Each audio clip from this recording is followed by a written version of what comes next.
네, 오늘 주일 말씀은 비아 돌로로사에서 발견한 영원한 평화, 오늘 이 제목의 말씀을 통해서 함께 은혜 나누기를 소망합니다. 광고 드린 대로 우리 사랑하는 성도들의 뜨거운 사랑과 또 하나님의 은혜 가운데 성지순례를 무사히 잘 마치고 다녀왔습니다. 마음 같아서는 대한항공 통째로 빌려서 우리 성도들 다 실어서 경비도 제가 다 대고 전 성도가 한번 다녀왔으면 하는 바람입니다.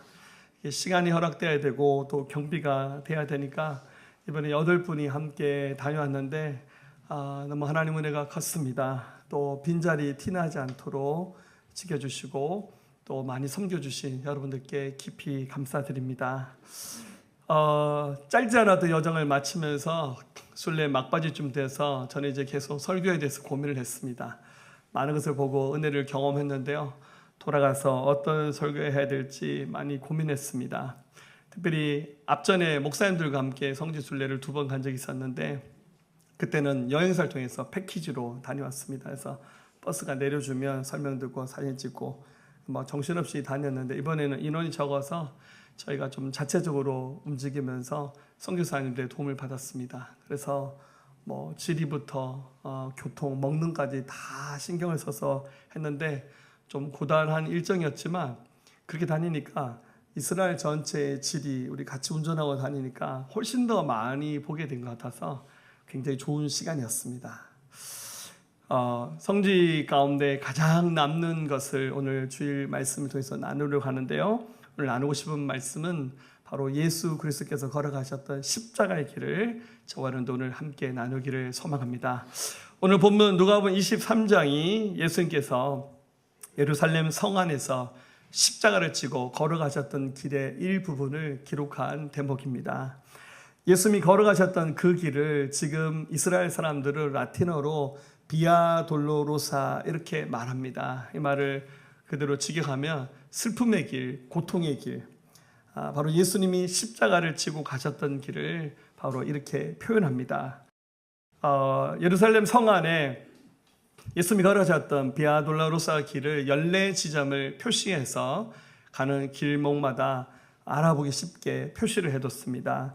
첫 번째 시작점이 바로 빌라도의 관저죠. 안토니오 요새에서부터 시작되는데 그 안토니오 요새 바로 옆에 어떤 분들이 이 14지점을 한꺼번에 표시해서 이렇게 만들어놨습니다. 제가 찍은 사진인데요. 첫 번째부터 14지점, 마지막 14지점은 바로 예수님의 골고다 언덕입니다. 쭉 이 장면들이 펼쳐지는데 마음 같아서는 이 14지점을 다 설명을 드리고 싶습니다만 주일 강단 시간이 제한되어 있는 관계로 3가지만 좀 여러분과 함께 나누고 싶습니다. 좀 외람된 말이지만 성지순례를 가보신 분들은 아시겠지만 성지를 경험하고 보는 것에 대한 감동은 잠깐입니다. 그곳의 공기, 돌길, 바람 이런 것들이 우리의 마음을 뜨겁게 할 수는 있지만 진정한 신앙의 승부는 그 옛날 고대 도시 예루살렘을 돌아보는 데 있지 않고 오늘 우리가 살아가는 이 일상이 거룩한 성지가 되게 하는 것이 성지순례의 최종적인 목적입니다. 성지에서 눈물이 났다 해서 눈물 흘리신 분도 많았습니다. 새로운 것을 보고 들었다고 해서 우리의 삶이 저절로 거룩해지지는 않습니다. 우리 비록 저와 여러분들 오늘 대부분 사람들은 간접적으로 사진 몇 장을 보는 것이 전부겠지만 이 간접 경험을 함께 나누시면서 우리가 평생 성지순례하는 순례자라는 그 마음을 가지고 우리의 삶의 터전인 이 대한민국 우리 호미 도시 바로 이 포항에서 저와 여러분들이 하나님이 주신 이 거룩한 순례를 잘 마치고 우리 주님께 섰을 때 칭찬받는 믿음의 사람들이 될 수 있기를 예수님의 이름으로 부탁드립니다. 먼저 이제 이야기를 하려면 예루살렘 얘기를 먼저 하면서 시작하겠습니다. 여러분, 예루살렘이라는 이름 자체가 굉장한 파라독스 역설을 가지고 있습니다.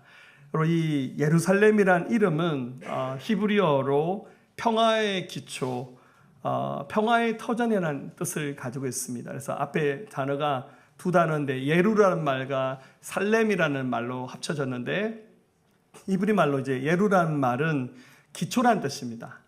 그리고 또 어떤 경우는 여기가 이제 아브라함이 이삭을 하나님께 제물로 바치려 했던 모리아산이 지금 예루살렘이 되었기 때문에 거기가 여호와 이레라는 뜻도 있기 때문에 예루란 말이 이레라는 말에서 나왔다는 설도 있지만 이제 보통은 기초라는 뜻의 예루란 말과 샬롬이란 말의 복수가 샬라임이죠. 그래서 예루살렘은 기초, 평화의 터전이라는 뜻을 가지고 있습니다. 당연히 예루살렘 안에 들어가면 마음이 푸근해지면서 야, 여기가 샬롬이구나. 그러니까 저희가 머무르던 숙소에서 찍은 사진입니다. 그래서 보기만 해도 감동스럽죠. 저희가 그래서 할 수만 있으면 걸어 다니면서, 저희가 차가 없어서 렌트를 할 때 있었지만 예루살렘 안은 걸어 다니면서 순례를 했습니다. 그래서 예루살렘 성벽 전체를 한 바퀴를 돌았는데 상당히 크더라고요. 마지막에 힘들어서 버스를 탔습니다. 좁고 가파른 골목길을 오르고 돌바닥은 얼마나 많은 사람들이 왔든지 반질반질 달아 있었고 사람들이 제법 많았는데 전쟁 이후이기 때문에 순례객들이 굉장히 많이 줄어서 생각했던 것만큼 사람들이 많지는 않았습니다. 자, 여기는 평화가 넘쳐나는 도시여야 됩니다. 그 뜻 자체가 예루살렘이지 않습니까? 그렇지만 예루살렘 안을 막상 들어가면 굉장한 긴장감들이 감돕니다.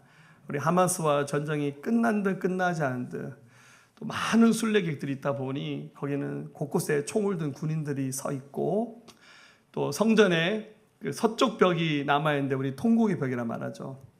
그 입구에는 금속 탐지기가 있어서 순례객들 다 가만 검사하면서 앞에 총 든 군인들이 좀 무섭게 우리를 쳐다봅니다. 그래서 괜히 얼굴 쳐다보면 좀 긴장하게 되는 곳이 바로 예루살렘입니다.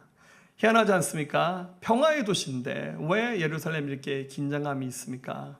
여기는 묘한 갈등이 있는 곳입니다.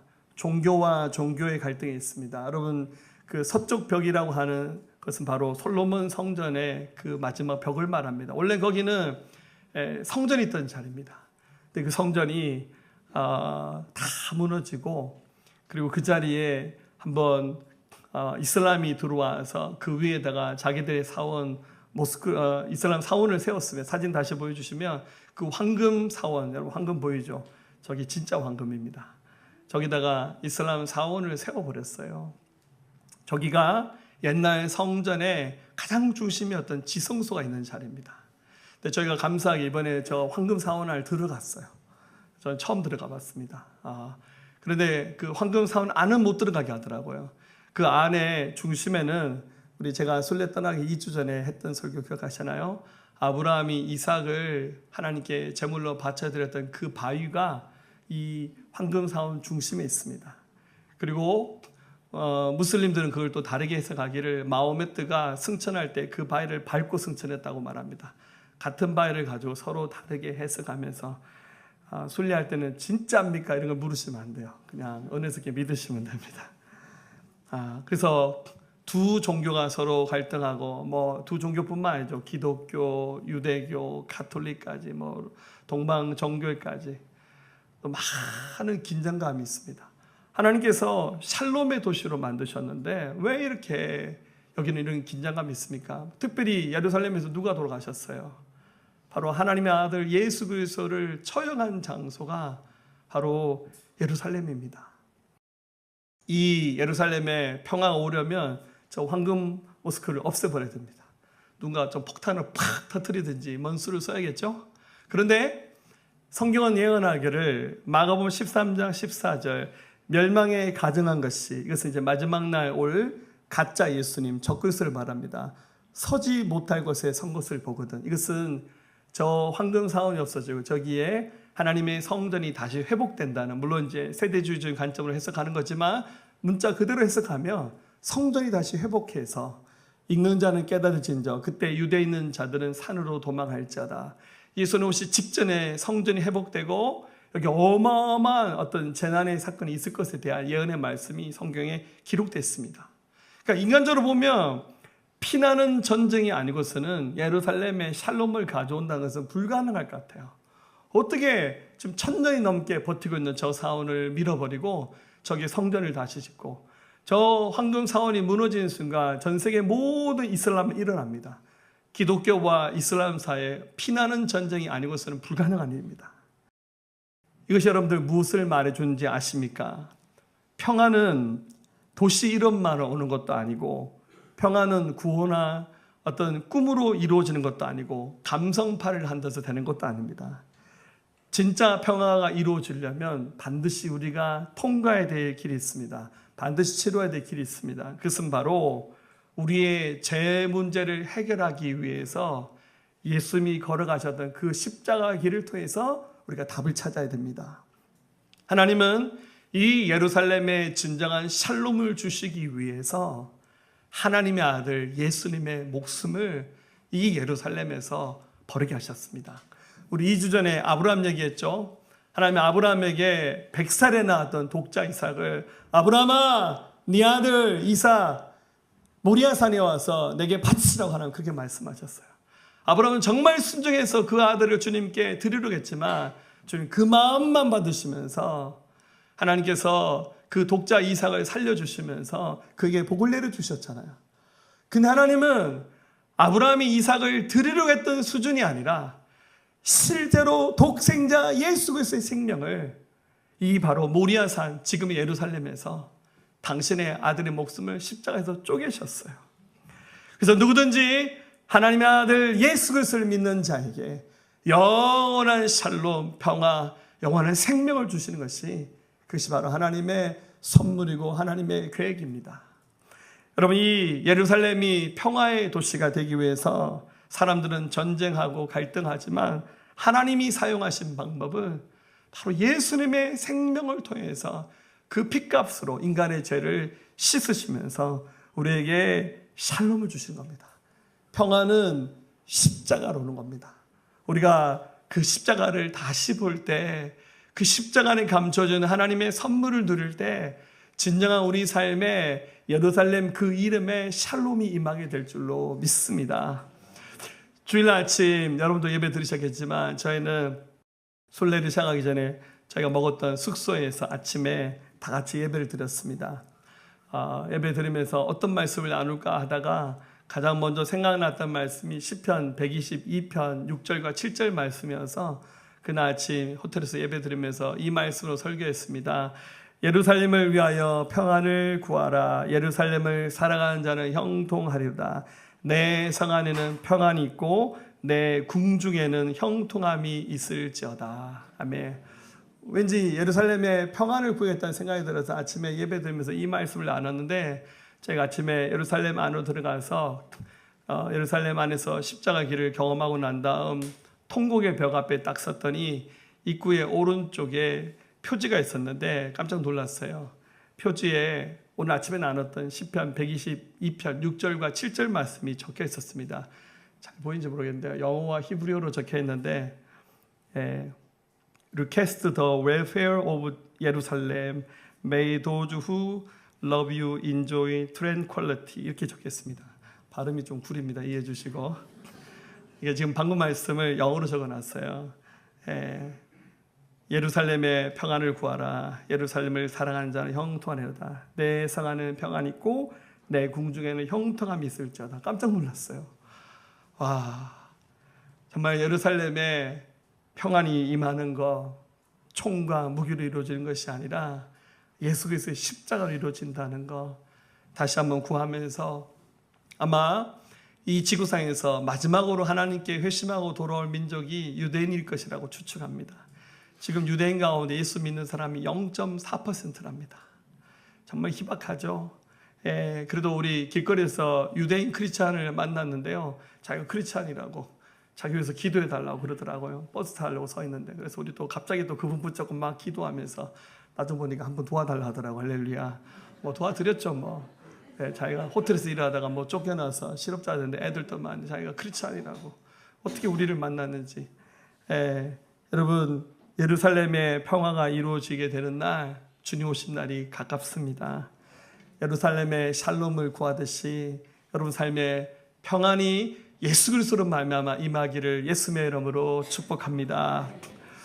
자, 이 비아돌로사 길이 14지점인데 그 5번째 지점이 바로 구레네 시몬이라는 사람이 예수님 대신 억지로 십자가를 진 장면입니다. 자, 첫 번째부터 14지점을 좀 다 설명을 드리면 좋겠지만, 예수님이 이제 빌라도의 관저에서 사형 선고를 받으시고 무거운 십자가를 지고 한 걸음씩 한 걸음씩 길을 내딛었습니다. 이미 예수님 그 전날 심판을 당하시고 고문을 당하셨는데 40에 하나 감한 매를 39대죠. 40대 맞으면 누구나 다 목숨을 잃는다고 하는 그 매를 맞으시고 채찍에 맞으시면서 온몸이 갈기갈기 찢기셨고 드시지도 못하고 마시지도 못하고 밤새 시달리시다가 그날 아침 십자가를 지고 그 빌라도의 관저에서 첫걸음을 시작하셨습니다. 이 비아 돌로로사 길이 약 800m쯤 됩니다. 고불고불한 그 길을 비틀비틀하면서 십자가를 지고 오르셨습니다. 예수는 계속해서 체력이 되지 않아서 십자가를 지고 하다가 길바닥에 고구려지셨어요. 이를 보다 못한 로마 군인들이 5번째 지점에서 우리 여기서 한 사람을 만났는데 그 지나던 한 사람에게 군인들이 말하기에 야, 너 이리 와. 네가 대신 십자가 지고 가라라고 명령을 합니다. 우리 말씀 26절입니다. 그들이 예수를 끌고 갈 때 시몬이라는 구레네 사람이 시골에 온 것을 붙들어 그에게 십자가를 지어 예수를 따르게 하더라. 자, 이 사람 이 순례를 왔는 사람입니다. 이 똑같은 말씀이 마가복음 15장 21절 한 번 더 기록되어 있는데 마침 알렉산더와 루포의 아버지인 구레네 사람 시몬이 시골로부터 와서 지나가는데 그들이 그를 억지로 같이 가게 하여 예수의 십자가를 지우고, 자, 이 사람은 알렉산더 루포라는 사람의 아버지인데 시골인데 여기 구레네라고 표현됐어요. 구레네는 여러분들 북부 아프리카에 있는 작은 도시를 말합니다. 그러니까 이 사람은 유대인이지만 아프리카에 이주해서 살고 있는 디아스포라 유대인입니다. 근데 여기 왜 왔냐면 6월절이 됐기 때문에 절기를 지키기 위해서, 유대인들은 적어도 3번 이상은 예루살렘에 와서 절기를 지켜야 됩니다. 그래서 명절을 지키기 위해서 아마 애들을 데리고 왔는데 끔찍한 장면을 봤어요. 유대인들은 공개 사형을 치르는데 십자가를 지고 골고다 언덕까지 지고 가서 사람들이 보는 앞에서 발가벗겨서 십자가에 못 박아서 사람을 서서히 죽게 만드는 굉장히 비인륜적인 잔인한 방식으로 사람을 처형했습니다. 이 구레네 시몬이 아무 영문도 없이 이 장면을 보다가 좀 불쌍하다는 생각은 들었지만 나와 상관이 없잖아. 근데 그 많고 많은 사람들 가운데 로마 군인이 당신 이리 와서 당신 이 사람 대신 십자가 지라고. 이 사람이 십자가를 대신 져야 될 이유가 아무것도 없고, 아무리 불쌍하지만 내가 십자가를 대신 지면 사람들이 자기가 죄인인 줄 알고 창피당하는 거잖아요. 십자가를 질 이유가 전혀 없습니다. 그런데 억지로 그를 십자가를 지게 합니다. 얼마나 무거웠겠습니까? 얼마나 힘들었겠습니까? 저희가 순례를 하면서 미리 가기 전에 저희 순례팀 준비를 하면서 우리 저 십자가 길을 걸을 때 우리 한번 십자가를 지고 순례를 해보자라고 제안을 했습니다. 한국에서 십자가를 들고 갈 수는 없잖아요. 미리 알아보니까 그 입구에서 십자가를 빌려준다고 하더라고요. 그래서 저희가 좀 값을 주고 십자가를 빌렸어요. 이게 우리 순례팀 한 분 한 분 십자가를 진 장면입니다. 근데 잘못 빌렸어요. 너무 큰 걸 빌렸어요. 좀 나무는 반질반질하게 만들어진 십자가인데 제법 무거웠어요. 저희가 긴 순례 기간에 저희도 좀 체력이 좀 떨어진 상태에 가방 메고 한 분씩 십자가를 지고 골고다 길 오르는데 주로 남자분들이 좀 지고 가셨는데 다 질질 끌면서 십자가를 들었어요. 저렇게 한번 우리는 좀 표현하자면 퍼포먼스처럼 한번 접어는 십자가였는데, 예수님이 지셨던 십자가는 굉장히 험악하고 무거운 십자가였는데 얼마나 힘드셨을까 하는 생각이 문득 들었습니다. 여러분, 살다 보면 우리 인생에도 이런 순간이 있습니다. 내가 원하지 않는 십자가를 억지로 지고 간다는 생각이 들 때가 있어요. 원치 않았던 질병이 찾아오기도 하고 예상치 못했던 사고와 상실을 경험하기도 하고 가정의 문제, 자녀의 문제, 경제 문제, 너무 무거운 짐을 나 혼자 짊어지고 가는 것 같아요. 이게 내 짐이 아닌 것 같아요. 왜 세상 사람들은 다 편하게 사는데 내 혼자 왜 이렇게 개고생하냐고 표현하기를. 직장에서, 공동체에서, 교회 안에서 왜 하필 저입니까? 라는 하소연을 하고 싶을 때가 있지 않나요, 여러분들? 그때 우리 이렇게 말합니다. 주님 너무 억울해요. 불공평합니다. 이거 제 십자가가 아닌 것 같아요. 바로 구레네 사람 시몬이 졌던 십자가, 바로 그런 십자가였습니다. 억지로 지르고 가는 십자가였습니다. 그리고 나중에 억지로 졌던 이 십자가를 하나님께서 은혜로 바꿔놓으셨습니다. 시몬이 처음 십자가 질 때는 영문도 몰랐고 어리둥절했겠지만 십자가 지고 가면서 예수 얼굴 쳐다보니 도저히 저분은 죄를 질 인상은 아닌데 왜 저 무거운 십자가 사형 엄도를 받으셨을까? 구레네 시몬이 그 골고다 언덕까지 예수님의 십자가를 대신 져놓고 내려보니 마음에 큰 감동이 일어났던 것 같습니다. 오늘 성경에서는 그 다음 얘기를 기록하고 있지 않지만 한참 후에 역사가 많이 흘러서 로마서 16장 13절에 가면 사도 바울이 거의 선교를 마칠 무렵, 그러니까 이 사건 이후에 적어도 시간이 꽤 많이 흘렀죠. 바울이 자신의 사역에 큰 도움을 줬던 사람들에게 감사하는 장면이 나오는데 이렇게 표현합니다. 주 안에서 택하심 입은 루포와 그의 어머니에게 문안하라. 그의 어머니는 곧 내 어머니라. 루포가 누굽니까? 바로 구레네 시몬의 아들이고 그의 어머니는 바로 시몬의 아내입니다. 바울이 나중에 선교 사역을 하면서 이 구레네 시몬의 가족에 많은 도움을 받아서 바로 이 구레네 사람 시몬의 아내를 바울이 어머니라 불렀어요. 그녀는 내게는 어머니와 같은 분입니다. 얼마나 많은 따뜻한 사랑을 주는 선한 영향력을 발휘하는 믿음의 사람이 되었겠습니까? 원치 않은 십자가였지만 그 십자가가 축복이 되어서 그의 가정과 가문을 바꿔놓고 1세기 초대교회 역사 가운데 하나님께서 귀하게 쓰시는 가정이 되었다는 것을 이 장면을 통해서 알 수 있습니다. 사랑하는 여러분, 하나님께서 우리에게 십자가를 주실 때 딱 맞는 십자가, 내 사명대로, 내 그릇대로, 내 체질에 딱 맞는 십자가를 주셨습니다. 이왕 그 십자가 지고 가는 길 불평 원망하지 마시고 감사함으로 주시면 더 큰 은혜와 축복이 되리라고 믿습니다. 두 번째입니다. 연례 지정 가운데 8번째 표시된 곳이 있습니다. 그 길마다 저렇게 로마자로, 좀 사진이 좀 작죠? 로마자로 숫자로 표시하면서 성경과 연관된 사건을 기록하고 있는데 여기는 바로 예수님이 십자가를 지고 가시다가 너무 힘들어서 잠시 멈췄을 때 예루살렘에 있는 수많은 여인들이 찾아와서 안 됐다, 불쌍하다 하면서 예수를 향해서 눈물 흘렸던 곳이 바로 이 지점입니다. 오늘 말씀 27절이죠. 같이 읽습니다. 또 백성과 및 그를 위하여 가슴을 치며 슬피 우는 여자의 큰 무리가 따라오는지라. 아멘.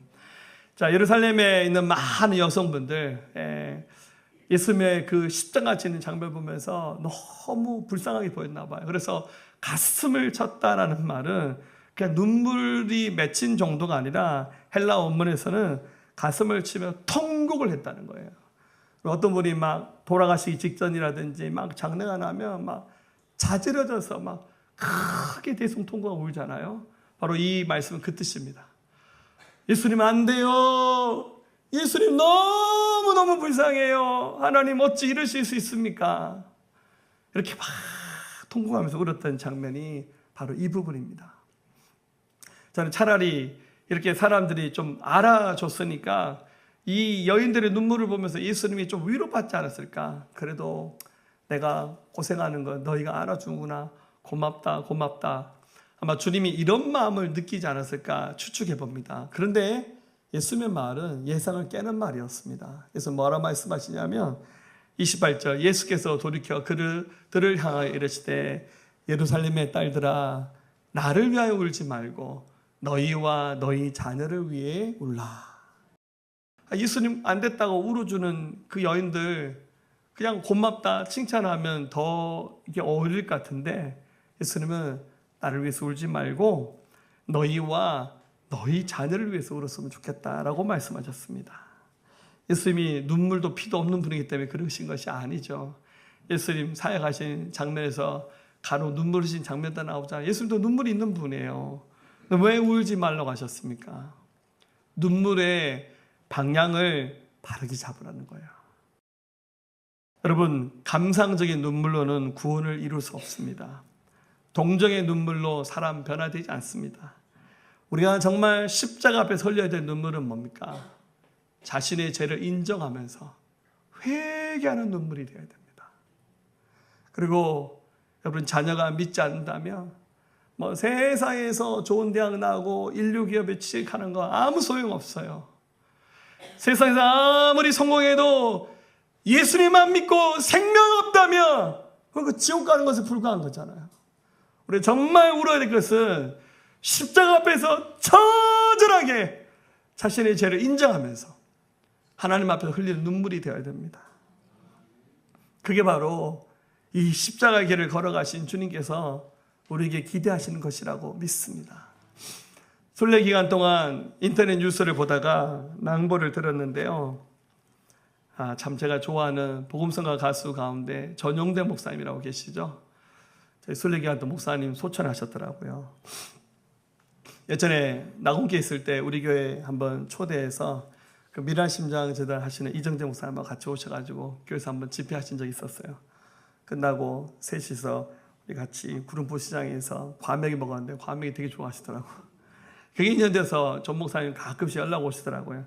우리 교회도 한번 포항에 오셨다가 갑자기 오셔가지고 예배 시간에 한번 특송하신 적이 있으셨는데, 목사님 이제 소식을 전해주시기를 2023년에 직장암 판정을 받으시고 항암 치료하시면서 목사님 치료하러 갑니다. 중환자실 있습니다. 기도해 주세요 했는데 결국 이 병을 이기지 못하고 지난 주간에 주님의 부르심을 받으셨습니다.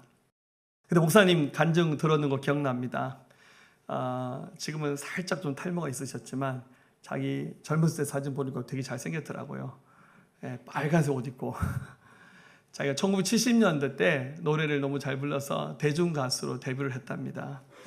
나름 장래가 촉망받는 유망한 아이돌 스타였는데 어느 날 갑자기 성인 소아마비 진단을 받아서 어른이 돼서 갑자기 다리를 절게 되었습니다. 다리에 보조개를 차고 목발을 짚고 다니셨어요. 그러다가 대중가수 그만두고 1979년도에 복음성가를 발표했는데 제목이 탕자처럼입니다. 사람들이 다 손가락질했대요. 야, 너 가수하면 돈 많이 버는데 무슨 이름도 없는 명함도 없는 복음성가 가수 하냐고. 그러면서 당시에 복음성가 협회 만들어서 후배들을 이렇게 도우면서 많은 사역을 하셨는데, 목사님 표현에 하면 자기 음반이 1000만 장 팔렸대요. 그럼 1000만 장이면 우리나라 거의 조용필 수준이거든요. 할렐루야. 근데 돈을 하나도 못 벌었대요. 그때 당시에는 저작권이 없던 시절에서 그냥 제일 약 오를 때가 휴게소 들렸는데 휴게소 구름마에서 자기 노래가 나오더래요. 근데 자기하고는 아무 상관이 없대요. 목사님 나 새빵살이 해요. 그러시더라고요. 목사님 찬양이 은혜로운 이유는 저는 목사님이 회개 찬송을 많이 불러주셔서 그게 우리 대한민국 많은 교회에게 큰 은혜가 된 것 같습니다. 목사님 부른 찬양 중에 가장 기억에 남는 찬양이 저는 세상에서 방황할 때라는 찬양입니다. 제가 이 찬양 미리 한번 부르겠다고 했는데 한번 불러볼까요?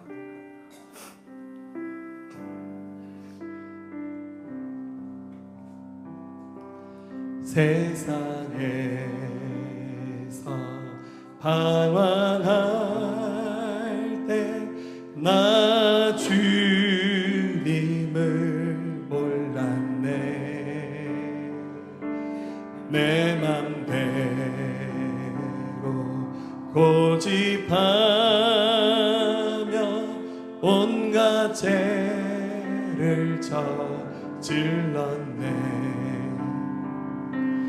예수여 이 죄인도 용서받을 수 있나요?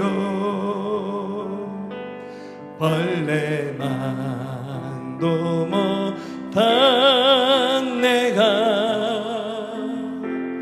용서받을 수 있나요? 우리 같이 할까요? 많은 사랑 찾아와서 나의 친구가 되어도 병든 몸과 상한 마음 위로받지 못했다고 예수 형이 죄인을 불쌍히 여겨 주소서 의지하고 남는 이 몸 위로받기 원합니다. 우리 오른손 들고 이제인의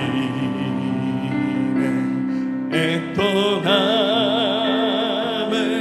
예수께서 들으셨네. 못 잡으나 사랑해서 나를 어루만지셨네. 내 주여 이 죄인이 다시 눈물 흘립니다. 오 내 주여 나 이제는 아무 걱정 없습니다. 내 모든 죄 무겁지 내 모든 죄 무거운지 이제 모두 다 벗었네. 우리 주님 예수께서 나와 함께 계신다고 내 주여 이 죄인이 무언가 사드립니다.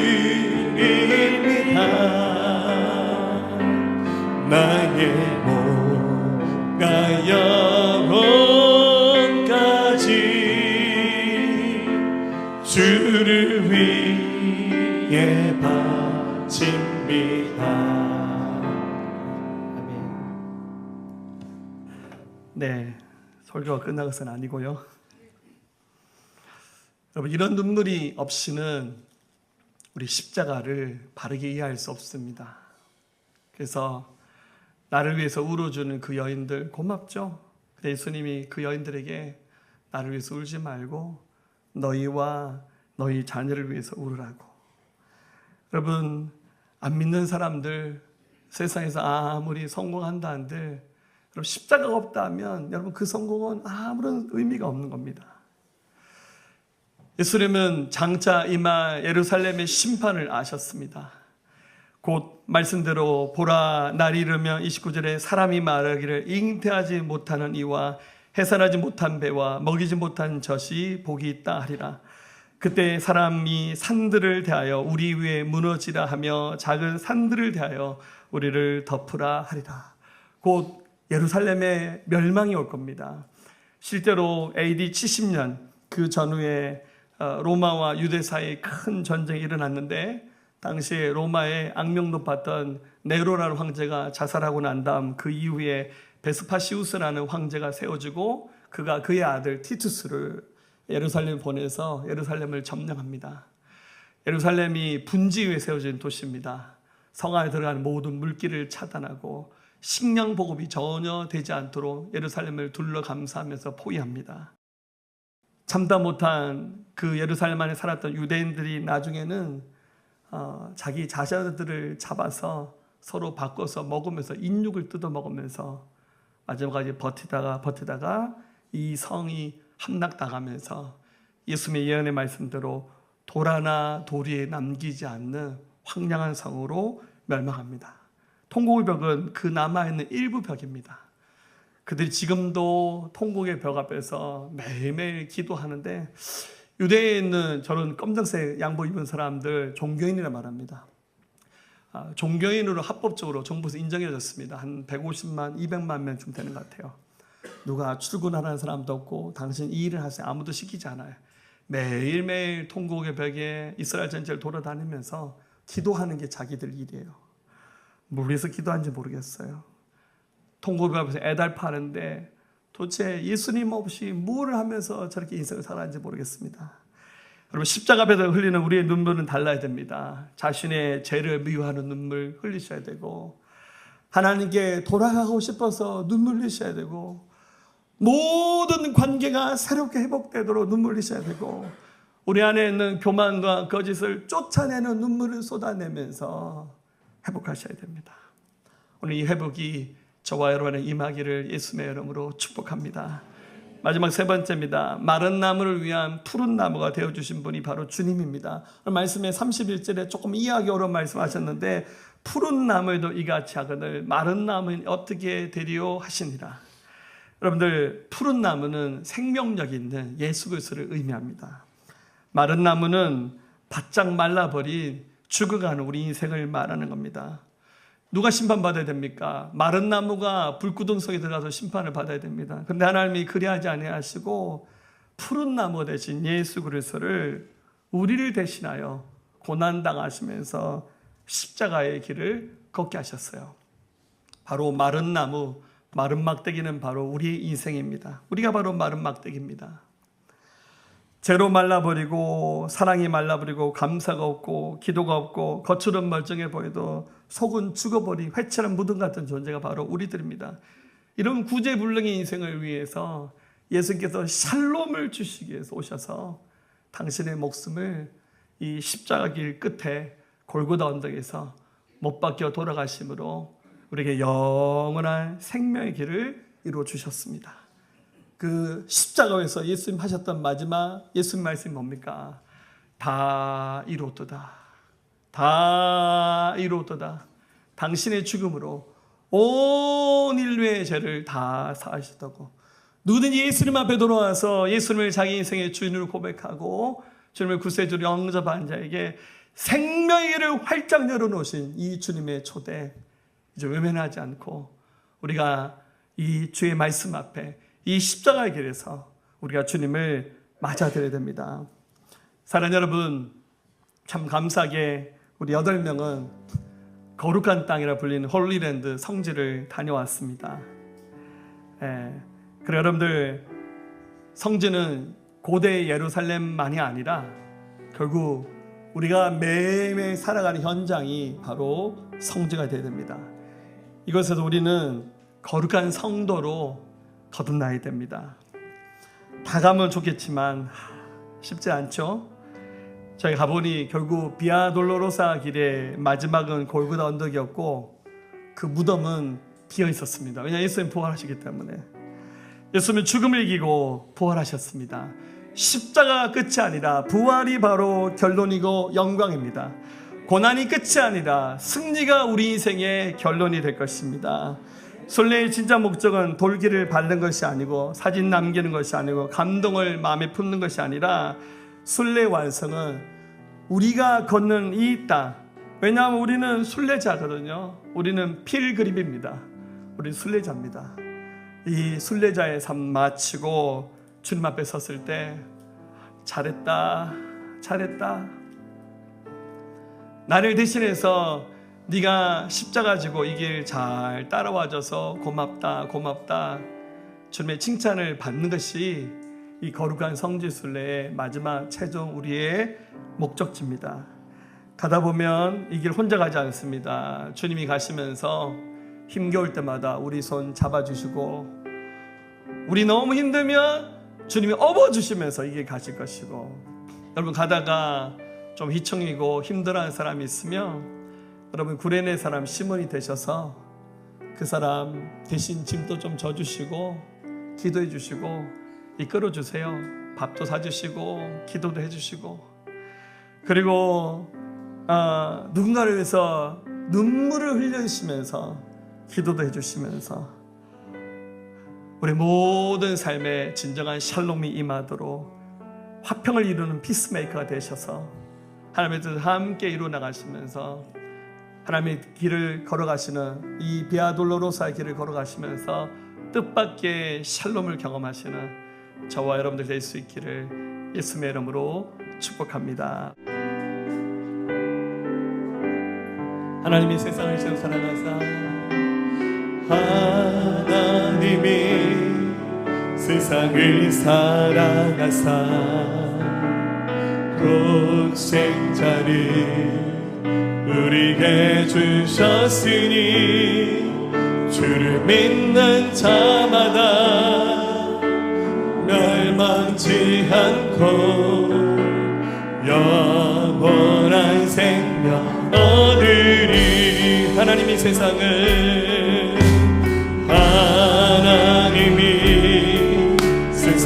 사랑하사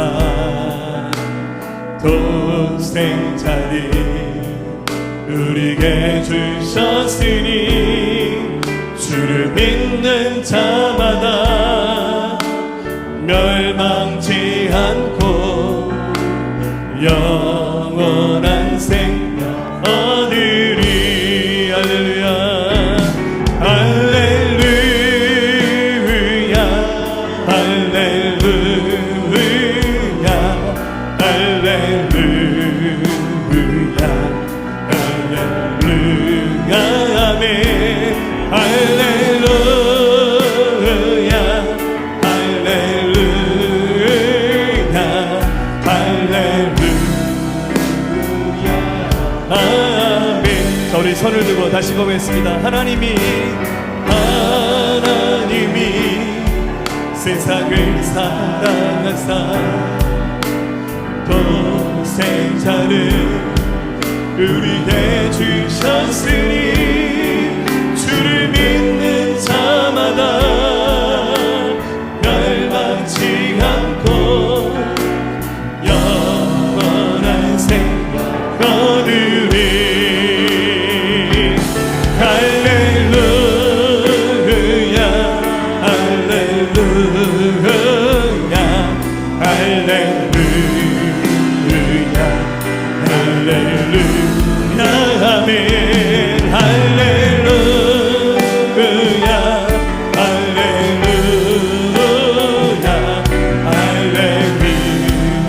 할렐루야 아멘 할렐루야 할렐루야 할렐루야 할렐루야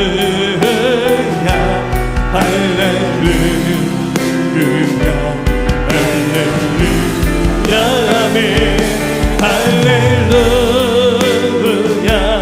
할렐루야 할렐루야 아멘. 이제는 십자가에서 피 흘려 주심으로 우리에게 영원한 생명 주시 예수 그리스도의 은혜와 독생자를 아낌없이 내어주신 하나님 아버지의 만극하신 사랑하심과 성령님의 감화감동 내주역사 충만 교통하심이 오늘 이 십자가의 길에서 평안을 경험하고 이 평안을 세상 가운데 전하기를 고백한 사랑하는 성도들의 모든 심령 가운데 이들 가정과 일터와 나라 민족과 모든 열방과 우리 새생명교회 공동체 위에 지금부터 영원토록 함께 하옵시기를 간절히 축원하옵나이다. 아멘.